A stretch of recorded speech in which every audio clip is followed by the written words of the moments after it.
সকালে মাঠে গিয়েছিলাম, দূরে দেখা গেল ঘন সবুজ বন। এটাই বনের দৃশ্য। এখানে ভাইপো আর আরো অনেকেই ব্যায়াম করছে। সকালের হাওয়ায় যেন প্রাণ ভরে গেছে। বাড়ি ফিরে ছাদে উঠলাম, হাতে ছিল এক মুঠো চাল, যেটা ছড়িয়ে দিতেই পায়রা এসে ঠোকরাচ্ছে।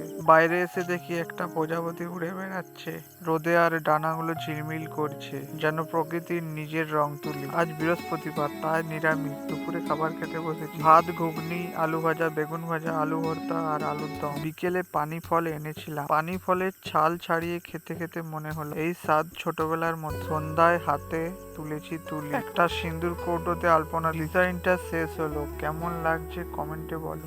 একটা নতুন লাইট এনেছি, সেটাই ঘরে লাগালাম। রাতের দিকে একটা পার্সেল এলো কন্যার কাছ থেকে বোনের জন্য। খুলে দেখি ভেতরে একটা সুন্দর গয়নাটা ঝলমল করছে, যেন মনে হচ্ছিল ভালোবাসার আলো। শেষে আমার জেঠতো দাদা এসে ভিডিওতে যোগ দিল।